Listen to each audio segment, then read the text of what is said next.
আপনারা দেখছেন নিউজ অন্য চোখে, সময়ের সাথে সময়ের পাশে, সর্বদা সত্যের পথে। নিউজ অন্য চোখে। ব্লকের কামারচক গ্রাম পঞ্চায়েতের মির্জাপুর গণেশচন্দ্র শিক্ষানিকেতন উচ্চ বিদ্যালয় এদিন স্বাস্থ্য সচেতনতা শিবির নিয়ে দীর্ঘক্ষণ ধরে একটি সেমিনারের আয়োজন করা হয়।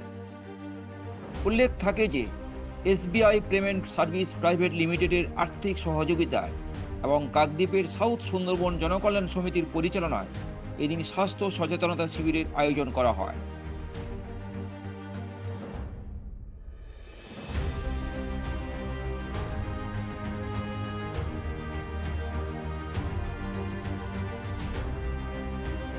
শিবিরে উপস্থিত অতিথিদের মধ্যে চলে বরণ পর্ব পালা।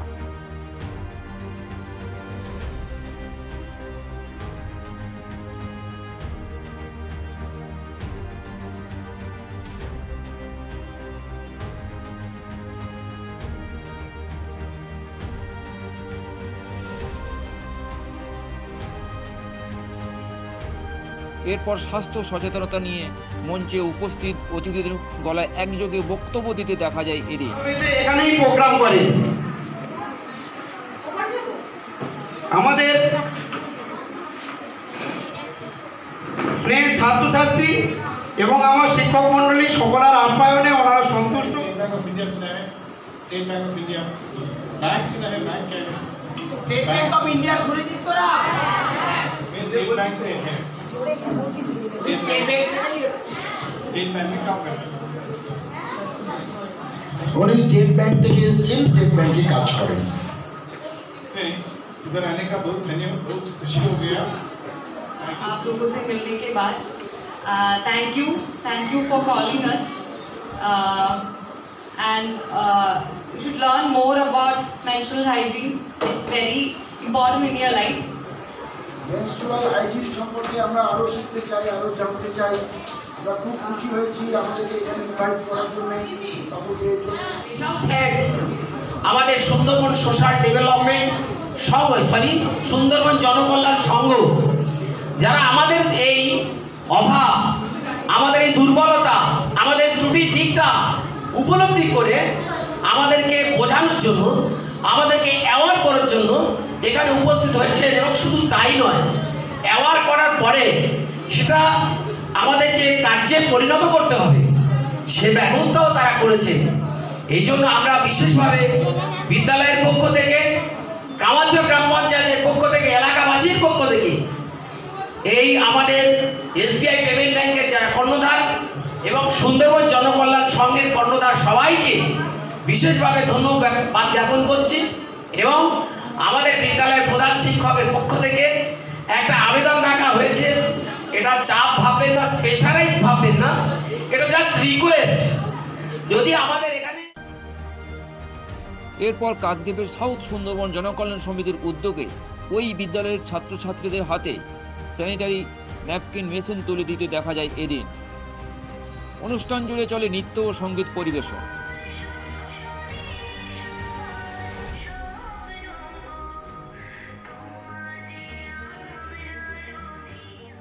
এরপর ওই স্কুলের ছাত্রছাত্রীদের মধ্যে চলে এদিন স্বাস্থ্য পরিষেবা শিবির।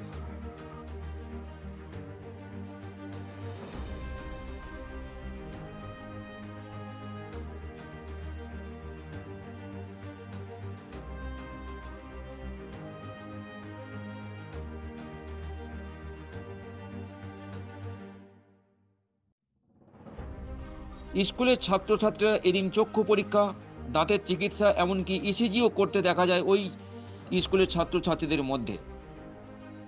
সব মিলিয়ে প্রত্যন্ত সুন্দরবনের মধ্যে মির্জাপুর গণেশচন্দ্র শিক্ষানিকেতন উচ্চ বিদ্যালয় এইরকম একটি স্বাস্থ্য শিবিরকে ঘিরে এলাকাতে ব্যাপক সাড়া পড়ে যায়।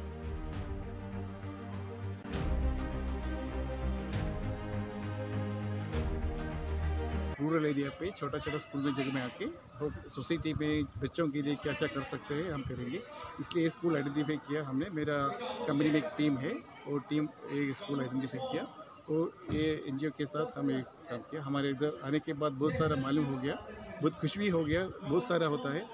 स्कूल मास्टर से भी, हेड मास्टर से भी बहुत सारा हमें ज्ञान हो गया और फिर भी इन फ्यूचर में भी हम कोशिश करेंगे इधर जो कुछ करने के लिए, बच्चों के लिए हेल्थ एजुकेशन के लिए और हाइजीन के लिए हम बहुत सारा ट्राई करेंगे।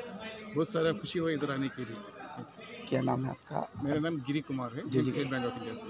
Thank you. কষ্টে থাকা মানুষও সারা ভারতবর্ষে আছে। আমি জানি পুরুলিয়া, বাঁকুড়া, পশ্চিম মেদিনীপুর, জলপাইগুড়ি, কুচবিহারের ওদিকটা বেশ কিছু অঞ্চল, সেখানেও প্রচুর মানুষ কষ্টে আছেন। কিন্তু সুন্দরবন হচ্ছে এমন একটা জায়গা যেটা কিন্তু আসলে দুর্গম। এখানে 102টো দ্বীপ আছে, যার মধ্যে 54টা দ্বীপে মানুষের বসতি আছে, 3500 কিলোমিটার নদী বাঁধ, এবং এই নদী বাঁধে ঘেরা দ্বীপগুলি থেকে কেউ চাইলেই ইচ্ছা করলেই কিন্তু মেনল্যান্ডে এসে পৌঁছাতে পারে না। এই দুর্গমতাটা এইখানে। আপনি কল্পনা করুন তো, গঙ্গাসাগরে যদি আজকে রাত্রিবেলায় 11টার সময় কোনো মানুষের হার্ট অ্যাটাক হয়, তাকে কলকাতায় আনা সম্ভব? সকালের আগের ফেরি চালু না হওয়া পর্যন্ত সে আসতেই পারবে না, এবং তার মধ্যে সে মারা যেতে পারে। এই যেখানে সুন্দরবনের বিভিন্ন দ্বীপের অবস্থা, আজকে ধরুন গোসাবার কুমিরমারিতে যদি কারোর এই সমস্যা হয়, তাকে তো 2 ঘন্টা নৌকো করে আসতে হবে। সুতরাং এই যেখানে সুন্দরবনের অবস্থা, এখানে শুধু দারিদ্র্যটার সমস্যা নয়, সুন্দরবনের মানুষের থেকে অনেক বেশি দরিদ্র লোক পশ্চিম মেদিনীপুর, পুরুলিয়া, বাঁকুড়ায় আছে, বীরভূমে আছে। কিন্তু এই যে দুর্গমতা, যেখানে মানুষ চাইলেই ইচ্ছা করলেই স্বাধীনতা মাফিক নিজের স্বাধীনতা অনুযায়ী নড়াচড়াটাও করতে পারবে না, এইটা কিন্তু ওইসব অঞ্চলে নেই। শরীর স্বাস্থ্যের উপরে কেন? সেই জন্যে সমস্যাটা হচ্ছে কি, সুন্দরবনের শিক্ষা দীক্ষায় পিছিয়ে আছে পশ্চিমবঙ্গের অন্যান্য এলাকার থেকে, এবং এই দুর্গমতার কারণে সেটাও। স্বাধীনতা, আমাদের স্বাস্থ্যের ব্যাপারে পিছিয়ে আছে, সেটাও কিন্তু এই দুর্গমতার কারণে। কমিউনিকেশন ফেসিলিটি ঠিকঠাক না থাকলে সব বিষয়ে সেই এলাকাটা পিছিয়ে থাকতে বাধ্য। সুন্দরবনের পরিস্থিতিটা সেই জন্য এরকম হয়ে রয়েছে, এবং আমরা সবসময় চাইবো যে বিভিন্ন বেনিফ্যাক্টার্স যারা রয়েছেন, মানে ডোনার এজেন্সিজ, তাদেরকে আমরা ওই জন্য সুন্দরবনের জন্য কাজ করার জন্য অনুরোধ করি, ডেকে নিয়ে আসি, যদি কোনো সহায়তা তৈরি করা যায় মানুষের সুবিধার্থে। এই পর্যন্ত। আপনার নাম? আমি ডক্টর দীপঙ্কর রায়, আমি এনজিওদের কনসালটেন্ট। হেলথ অ্যান্ড নিউট্রিশনের অ্যাওয়ারনেসের যথেষ্ট অভাব আছে, আমরা এটা দেখেছি বিভিন্ন স্কুল সার্ভে করে। তাই এই অ্যাডোলেসেন্ট গার্লসরা যারা অপুষ্টিতে ভুগছে, তাদের যাতে পুষ্টি যোগান দেওয়া যায় এবং সচেতন হয়, সেই কারণে তাদের সচেতনতা শিবির, সেই সঙ্গে স্বাস্থ্য পরীক্ষা, বিভিন্ন কোয়ালিফাইড ডাক্তার, চোখ, দাঁত, জেনারেল ফিজিশিয়ান, রক্ত পরীক্ষা, প্রেশার পরীক্ষা, ইনক্লুডিং ইসিজি, সব কিছুর ব্যবস্থা রাখা হয়েছে। এরকম আমরা একাধিক স্কুল, কুলপি এবং পাথরঘটনা ব্লকে করে চলেছি। এটাই আমাদের শেষ প্রোগ্রাম। এই প্রোগ্রামে SBI পেমেন্ট সার্ভিসেস প্রাইভেট লিমিটেডের CEO এখানে উপস্থিত ছিলেন। আজকের এই প্রোগ্রাম ওনার হাত দিয়ে আমরা এখানে সমাপ্ত ঘোষণা করলাম। আপনার নাম আর ডেজিগনেশন? রফিকুদ্দিন মোল্লা, সম্পাদক, সাউথ সুন্দরবন জনকল্যাণ সংঘ। কুলপি থেকে ক্যামেরায় দিয়ে দুধ রায়ের সঙ্গে ভোলানাথ হালদারের রিপোর্ট, নিউজ অন্য চোখে।